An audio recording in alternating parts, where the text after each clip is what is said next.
What's going on? It's your boy Nico. To my right I have Levi. And to my left I have X. And this is the CTV Podcast. And this is the first podcast that we're going to do. We wanted to do this because there's so many controversial topics in the world, Christianity-based, secular-based, and we want to just be able to tie the two things together, give our opinions on what's going on in the world. And maybe you can relate to them, maybe you can't. But just to make a conversation about what's going on in a loving way, not the way that a lot of people are doing it nowadays, where it's either you're right or you're wrong, and your opinion is always right and the other opinion is wrong no matter what. So me and him might have a different opinion, but we're gonna just sit and just talk about it because the conversation needs to be had. So jumping into this episode, we are going to firstly talk about our CTV video where we went to the Coastal Grand Mall and asked a lot of teens, college-age people, what do you think God has a purpose for your life? Mm-hmm. So we're going to roll that clip now.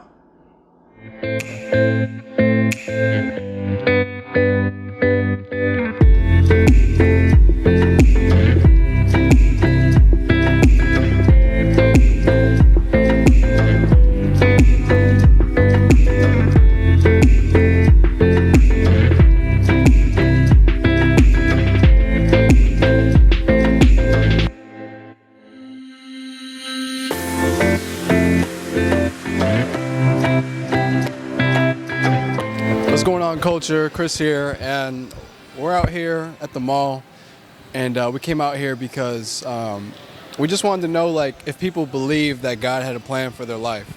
It's one thing to believe that God's out there, or there's a religion or whatever, but it's another thing to believe that God personally has a plan for your life. So we're out here to see how people feel about that.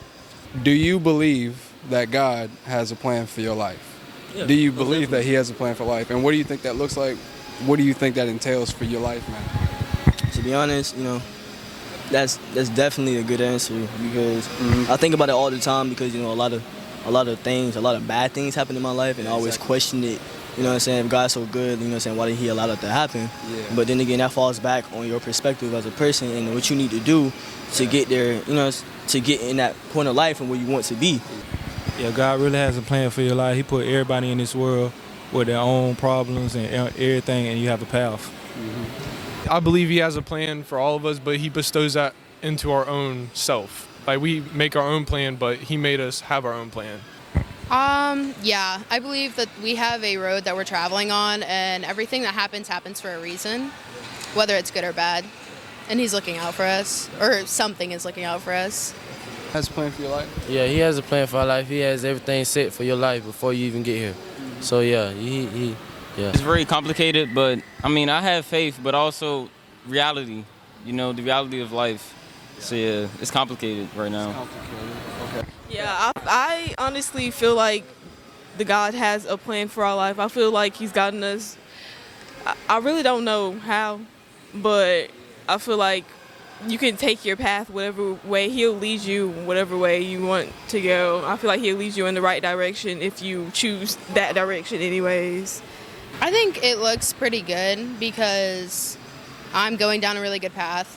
Everything's going good for me right now. But that could also mean it can either go really good for me or it can go downhill really fast. And I'm just going to go down the right path that I'm going down right now. Okay. Yeah.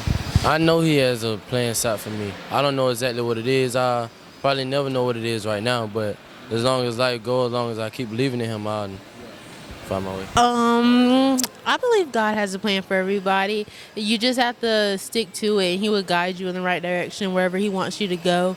And there's going to be good times, there's going to be bad times, but He's going to lead you in the right direction. So you just have to keep going. I believe there's a reason why we're here, and the reason behind everything. Yeah. And it's all a reason. Everything happens for a reason. That's what I believe. Yeah, I really do, but it's not clear. But my path's not finished, so I have to go through life a little bit more and figure out what that path is, and keep my faith strong. And He'll show me the way, because He knows all, and He's a God-fearing man. Absolutely, He has a plan. Absolutely. Why are you here? You gotta ask yourself why you're here. but he definitely has a plan for each and every one of us, you know, everything. So there you guys have it. There's another episode, man, just out here again, public interviews, just getting down to it and just trying to figure out what people really believe. You know, raw, uncut. We just want to know how people feel. We want authentic, real answers to real questions. And if you guys feel like you have an answer to this question about the plans that God has for your life, don't be afraid. Drop down in the comments. Let us know how you feel. And stay tuned for the next episode.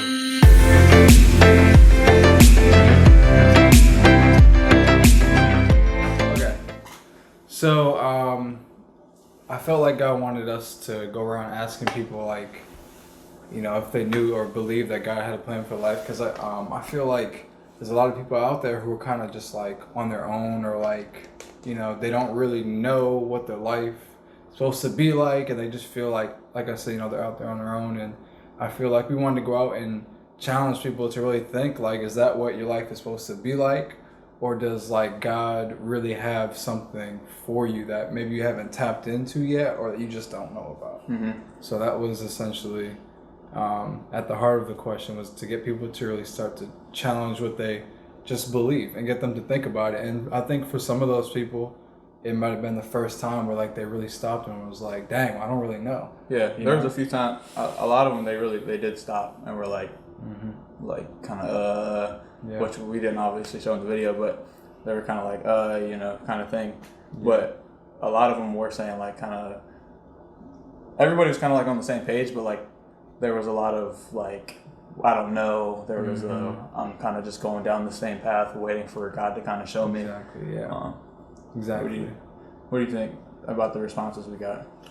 I liked how the video went. I appreciated that everybody that was interviewed was, like, our age, just, like, around that demographic, because that's who really needs to be reached, or who needs to be asked, just to get a general consensus of how people feel. Yeah. I think definitely there was a need for like you're saying, for that age group, but it's kind of sad to see how many people really don't know their purpose, or have a feeling like God has a hold of their life. You can tell there's a lot of people that are lost, and are kind of just, like I was saying, just kind of walking down a path, not really knowing which way to go.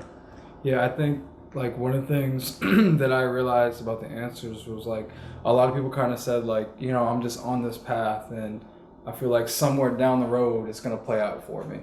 And it was different than the answer I was looking for, which was more so, like, you need to realize that God has a plan, and that you need to, like, step into that plan. Like, it doesn't just happen. Like, that's something inside of you has to say, you know, I've been doing it my way, and, like, I believe and know there's something out there for me, and I want that. So that was, you know, what I saw. And, you know, in these videos, you know, we really try to keep our bias out of it. You know, we don't really aim to jump on these people and say, no, this is what you need to believe. We just really don't do that. It's more so about, obviously, what they believe and what they think. And I think it's good that we do it that way, because they don't feel pressured to give us, like, an answer that we're looking for, like the right answer. Right. We more so have the approach of just tell us what you think, you know. And I think that's the best way. Like, we don't judge nobody. I think it's the best way just to get an honest answer from those people, so you can really see what people believe. So yeah, for sure. Yeah. Loving them where they are was a big thing, because the guy that we ran into, what was his name again? Do we know? I don't remember his name. Yeah, we kind of ran into him. Xavier. Yeah, that's what I thought. Xavier, we kind of ran into him, and we wanted to interview him, but he didn't really want to, but we still kind of jumped into conversation about, you know, who we are, and, you know, just Christianity, and he kind of was a little resistant. You had the conversation with him, so I'll let you take that. Yeah, so the conversation went more towards, like, theology. Like, I was talking more so about if he believed that Jesus was a real person. I was asking him, did he believe that Jesus was who he claimed to be? And he was giving me stuff like, well, he's not the only person that claimed to be God. It's kind of his approach. And, you know, I don't want to really say went back and forth, but kind of in a sense. Yeah. And then like there was just a point in time where I realized like this is getting nowhere. And that happens with a lot of people. Like sometimes like arguments don't convince people. Yeah. It might plant a seed for somebody, maybe, if they're open to it. But like I just like all of a sudden realized like this isn't really getting nowhere. And I just told him like, look, you know, there are religions out there. There are all types of beliefs. He was talking about like Rastafaris and stuff. But I was like, you know, what you need to know, dude, is like, this is the only religion that like loves you, like for who you are, like you said, like where you are. And Jeremy and I just loved on him, prayed with him, encouraged him, and I think that did more for him than sitting and talking theology, and you know what I mean. So yeah, it was crazy because I really didn't know what to expect. I think that's important because to realize is that because when we're going out places, we went out there to make a video, but you know sometimes we go out and just purposefully to evangelize and just talk to people, pray for people, and not every conversation is about trying to convert somebody. Right. And like you're saying, love them where they are. So we're not judging him for where he believes. We're not really like coming at him like this is the one you need. But we're saying, you know, this is my God. This is why I am who I am. And I think that's really just what culture has always been about. Is just you know, this is who we are. Right. And as we walk in life, you know, this is who's with us. And he had his theology, like you were saying, and we didn't bash him for it, but we said, you know what, like you're saying, at the end we were like, okay, we kind of went as far as we could with that. So let me pray for you. God loves you, and that's really the biggest part, is to get people to know that God loves them. Yeah, for sure. For sure. Jumping into the next segment, we live locally in Myrtle Beach, South Carolina, and the church that we attend is Christ United, formerly Methodist Church. And there was a big debate in the Methodist Conference, and just what happened was the conference made each church choose whether they were going to support homosexuality or be anti-homosexuality. And our church, not wanting to pick a side of the spectrum, left the conference to be a non-denominational church. And there's been a huge controversy about that. So I want to first jump into just how do we feel about the Methodist Conference making the church choose? For me personally, just the fact that it is a church, part of me was like, because they're a church, they're believers, I wish they would have tried to work with Christ United and like understand where they're coming from. Like that's just me. Like I wish they could have kind of talked it out, kind of understood where we were coming from, and let us like, you know, give our view as a church, as a body, like, you know, this is why we believe what we believe. But it, to me, kind of seemed like it just went down more like you said, it's either this or this. If you disagree, you disagree. Right. So for me, like, I wish that the conference would have worked with our church more to kind of figure out what we could do. But yeah. What do you think? I appreciate the decision of Pastor Jeff to leave, because the problem that's going on with the Methodist Conference right now is that they just voted that they were going to strengthen the language around their LGBT members. So it would be harder for them to get ordained and married and stuff like that. So then that pushes it on everybody else in the Methodist Conference, namely Christ United. So it's a very brave move of Pastor Jeff to decide to leave when that's all going on in the face of that adversity. So I admire him for that. Yeah. Adding on to that, most people don't really know how the church goes, but once you're connected to a denomination like the Methodist Conference, like funding goes through them. So the fact that Pastor Jeff's separated from them, and Christ United is separated, is a leap of faith in God, because all of our funding is cut. So now we're relying solely on what the members of the church give and anything else that God provides. So I think that's just a testament to his faith, just stepping out where literally onto water where like there is no foundation just besides us. So they ended up taking the building that we were in, and we're in a high school now, which I think is dope. But, you know, like you're saying, I do wish that there was, I just don't think that the conference should have made us like a decision, because as a body of Christ, yes, we believe that homosexuality is a sin, but so is murdering, so is adultery, so is lying. So there isn't like why would we say over that homosexuality, if you're gay, you can't step into our doors, or we're going to support you in the same way. If you're a murderer, we're not going to say get out. If you're a liar, you're a cheater, you're a thief, we're not going to say get out of our church. But at the same time, we're not going to support your sinful nature. So that was just kind of confusing as a, and I don't want to talk bad about the Methodist Conference, but as a church, as a body of Christ, where that kind of line of communication, where that divide came, because Jesus tells us to love. And I wanted to talk about that with the guy, because he kind of talked in the Xavier earlier, because he was kind of talking about non-denominational, and like we were part of a Methodist church, but I don't personally, I don't know how you guys feel, but I don't personally claim to be a Christian, even though like that's what I am. I don't believe religion is a thing. You know, we were put on this earth to have a relationship with our Creator, and that's it. That's not a relationship. That's just life.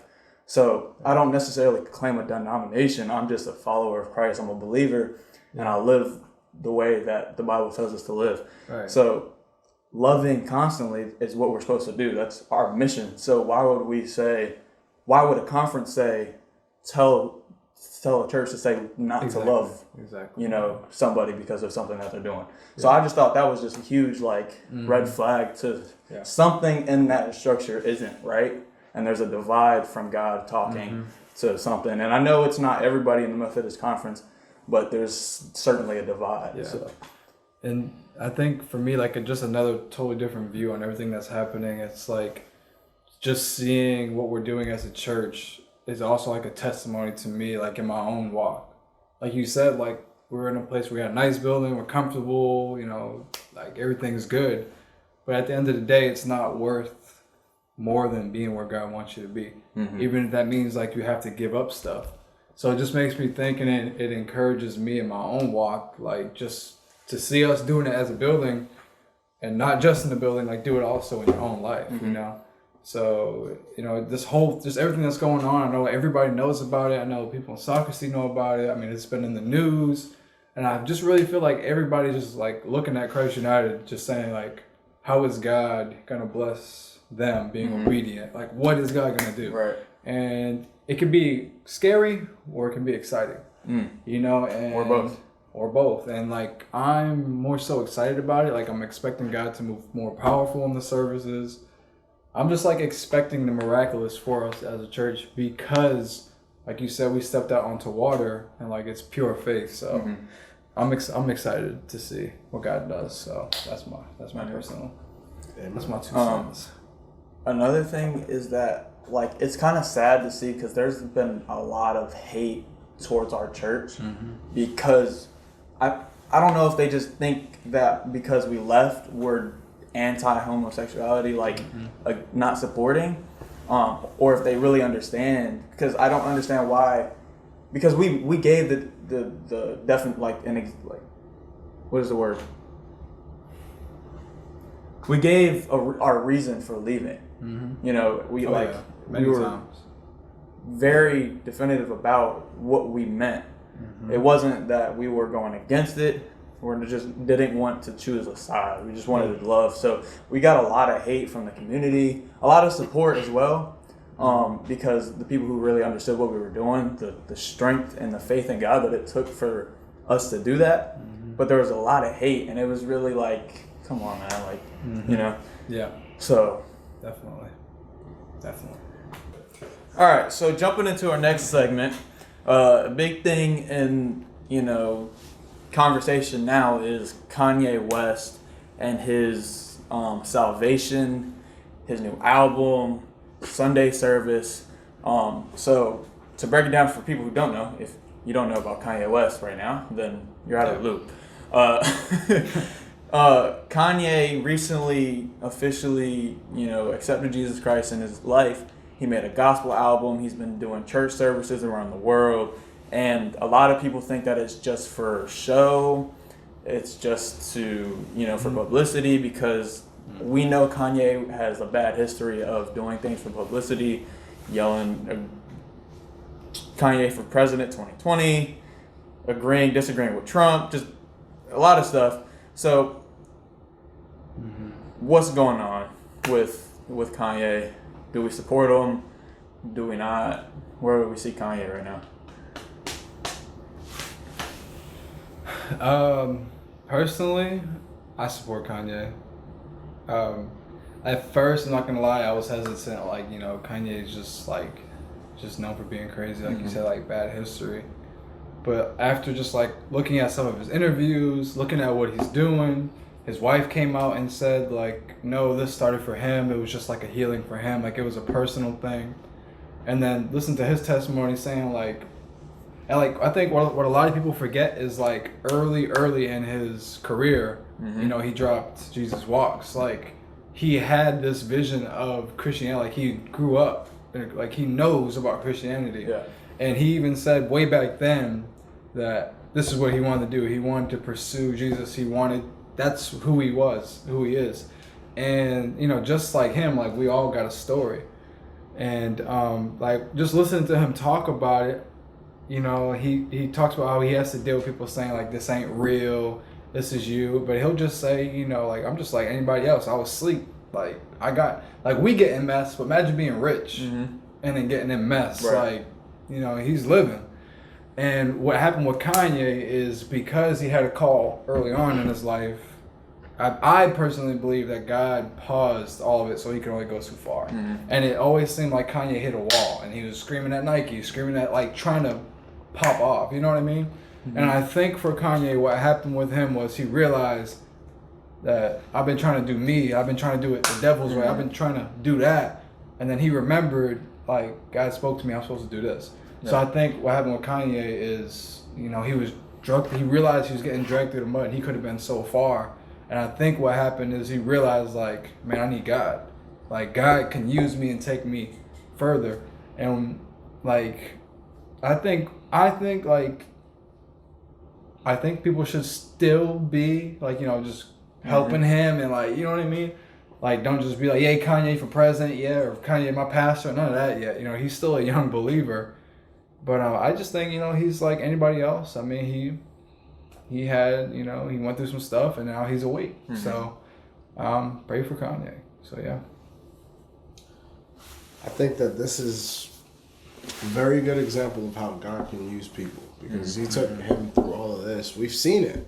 And since he was in mass media, we got to see all of it. Yeah. The good things, the bad things. And we got to see him come full circle back to where he's supposed to be. Yeah. The album was very good. 10 out of 10 in my opinion, but that could be biased because it's a gospel album, but it is Kanye West.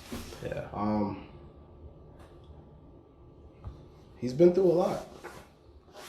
He's tried to do everything his way, like you said. Yeah. And it just resulted in failure, as we all know. Yeah. We've done it before. I feel like every believer who's aware of that goes through that. You go, yeah, I can do this by myself. I got it, God. I got it. I don't need your help. Exactly, yeah. And then we get to the point where we're like, all right, God, this is too heavy. His burden is too much. And I think that's where he got. Yeah. I'm never going to be a person to be like, call somebody a fake, you know what I mean? Because I don't know him. I don't know his personal life. And I'm not going to just take somebody's word for it that he's not. So I'm going to just see by what he's doing. And as of right now, he's doing Sunday service. He's making Christian apparel. He dropped a gospel album. So, his works show that he's moving in the right direction. Is it for publicity? We shall never know. I believe he's doing it for the right reason. Like you're saying, he was raised with the awareness of Christianity. So his viewpoint of it early on might have been different, and he might have even thought that he was doing good. But now that he's flipped a switch, God can do that. Modern day Saul to Paul, like you've been saying. The one thing though, like you said, he's a young believer. Yes. So could you imagine being a young believer and being that famous, that popular, that in the media with that reputation? So, I mean, I don't know Kanye personally. I'm sure he's used to the media by now, but being bold for Christ like that,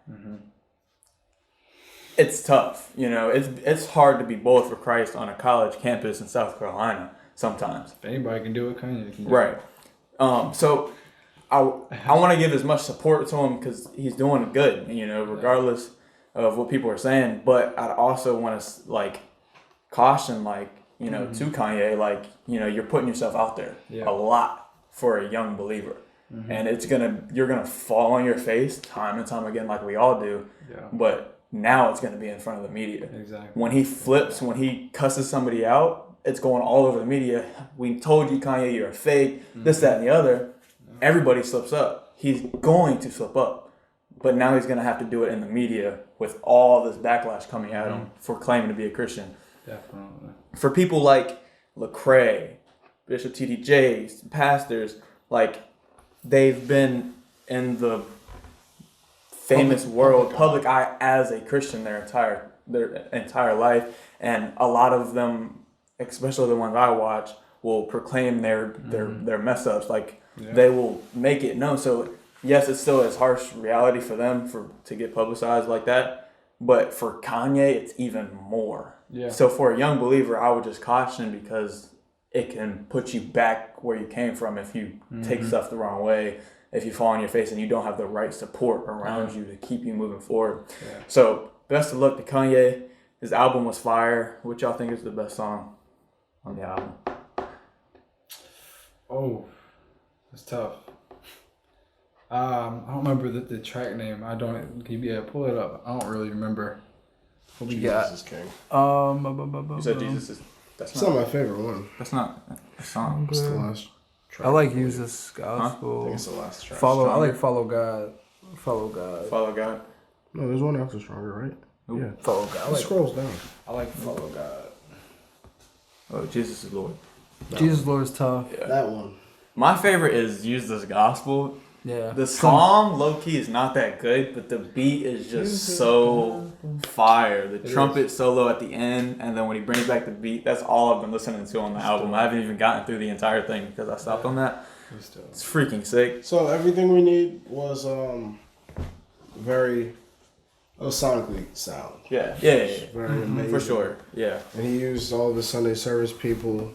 He's got Ty Dolla $ign on it. Ty Dolla $ign has been in a lot of things. He was on Chance the Rapper's Christian God Adjacent album, the last one he put out. And Art Clemens. If you guys don't know Art Clemens, he's part of the Sunday service team. And, blows everything out of the water that he does. My favorite song on the album, I believe overall, would be Every Hour. Because that's a gospel song that he himself just wrote. Yeah. And you don't see that a lot. Most gospel songs are any worship song is more contemporary, where you see Hillsong putting out new tracks and stuff like that. But you never see old black gospel stuff. Yeah, it was a good. That's what I like. So one of the things he said is that he's never making secular music again. Y'all believe that? See, I don't think he's gonna make any negative cussing, talking about having messing with girls, but I'm sure he's gonna make a few just songs that are just songs, positive songs that are not necessarily about God. Yeah. I don't know if you would count that as secular or not, which is fine, totally fine. But he might not. He might, because that would be a lot of scrutiny on him right there, just because he's in that public eye. Yeah. But I don't know. Kanye West passed. He needs to freaking jump on a track with Lecrae though. Yeah, that's a must. I need to hear that. Lecrae. Sick. Yeah, it's fire. Pray for Kanye. Pray for Kanye. Kanye's passcode to his phone is 000000. in a meeting with President Trump. I don't know if you guys remember this, but he met with sure President Trump to talk about MAGA. But on the camera, they recorded it, and his phone password was just zeros. And people took to Twitter. You know how Twitter is. Just demolished. I'm sure he's changed it by now.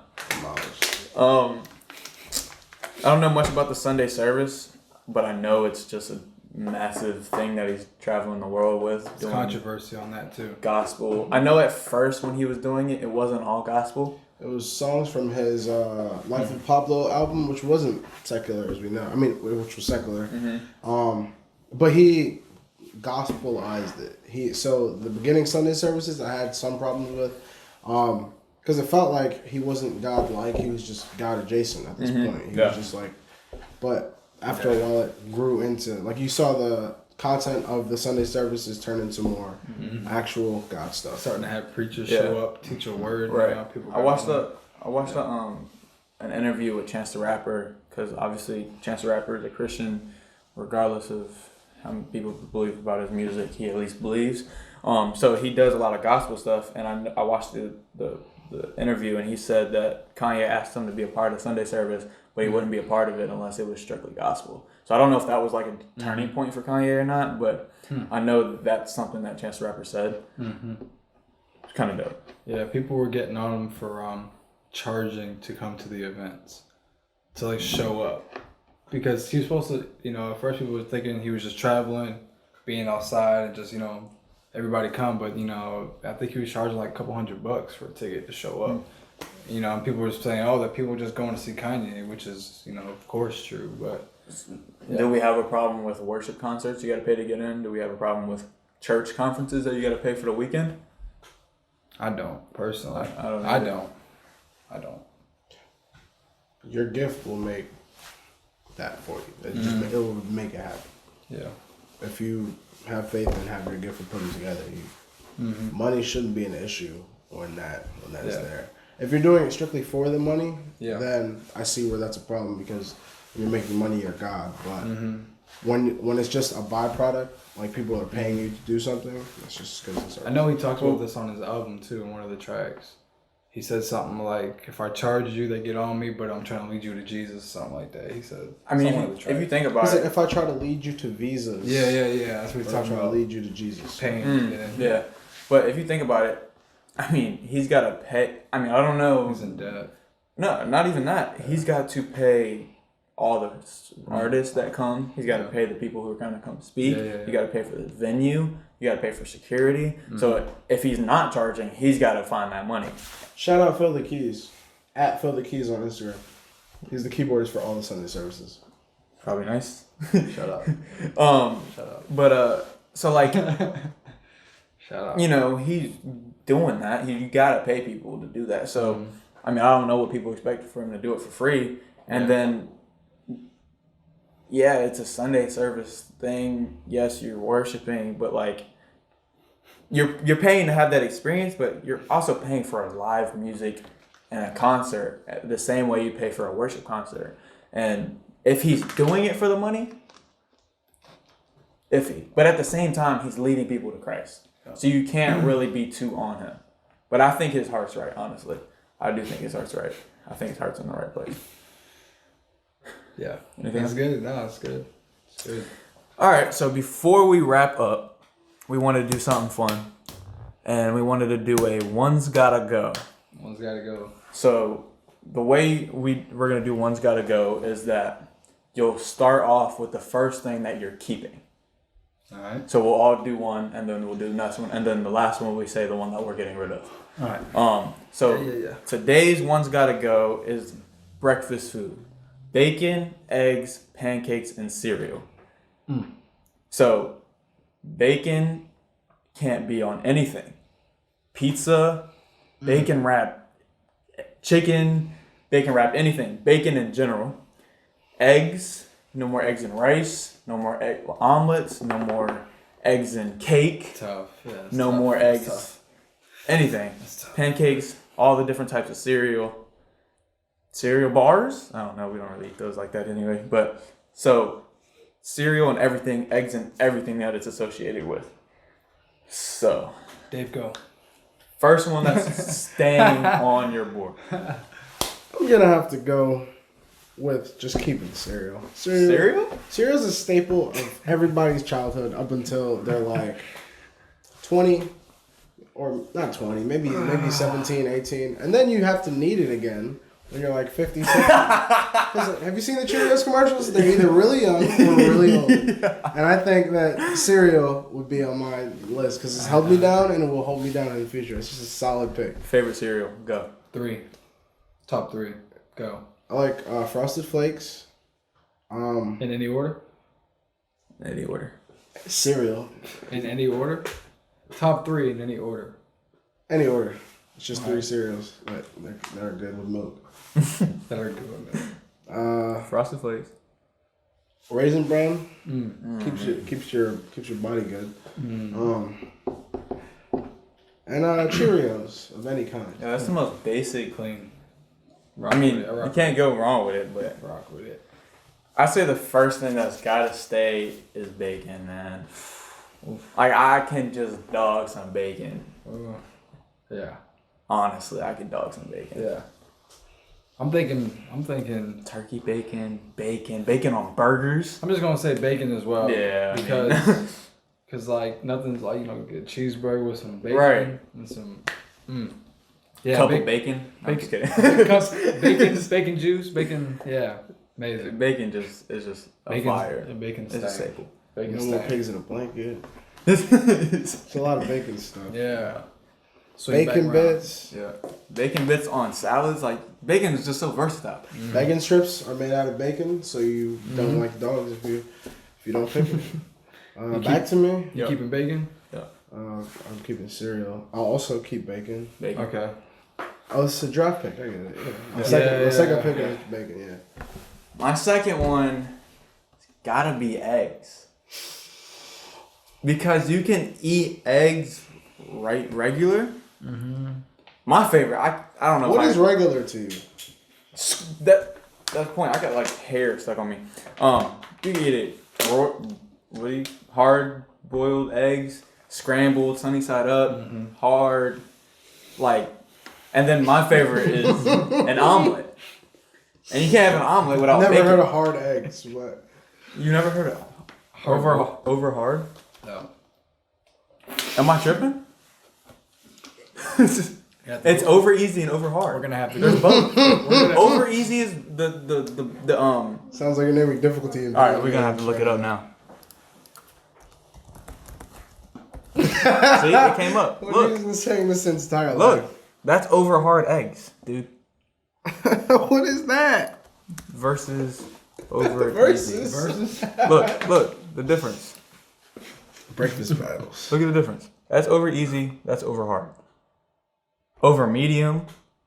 Sunny side up. Over easy. Steak. See, there's a whole bunch of different types of ways you can do it. Either way, poached, it tastes the same. Poached, soft, scrambled was one answer. You might just whisk it one time. You're not eating poached eggs. So, eggs and an omelet. I don't know if I could go the rest of my life without eating another omelet. And then eggs and cake and pastries like that. There's mad substitutes for it. Okay, I don't care. I want an egg in my hibachi rice. Yeah. Come on now. You cannot. Substitution. Nah. I need my eggs. I need my protein. I'm keeping pancakes. Because pancakes and bacon, that's the one too. Yeah, it is. You know, a 1-2 punch. Syrup on the pancakes and the bacon. I don't know if any of y'all rock with that, but I do. Wait, say that again? You put syrup on the pancakes. Oh, I thought you said cereal at first. Syrup. Cereal and bacon and pancakes. I might have said cereal. Syrup on the pancakes. Alarms went off in my head. And syrup on the bacon. So that's, I'm looking right at it right now. It's amazing. Yeah. So yeah. Yeah, okay. All right. So, Dave, which one are you keeping and which one is leaving? All right, last pick for my 4-on-4 breakfast battle. I'm going to pick up pancakes. Pick up? Yeah. You're getting rid of eggs? I have to. You're getting rid of eggs, bro? Listen, so, I know, they help in Rocky movies to blend up in the blender, drink them raw, all that. I just don't think they have... Oh, you have no muscles. Eggs just don't...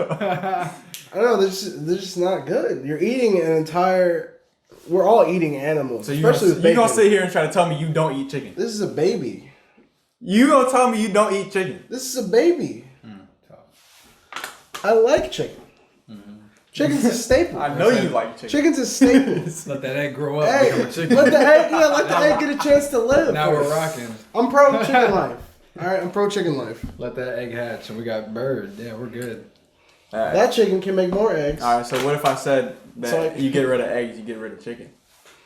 Which came first, the chicken or the egg? You Am I giving up chicken? That's in the next Or one. am I That's giving, the next To be continued. am I giving up eggs or am I giving up chicken? This is a real question because it says eggs. There's a picture of a All right. scrambled. Yeah. All right. Eggs. We're not gonna say chicken. All right.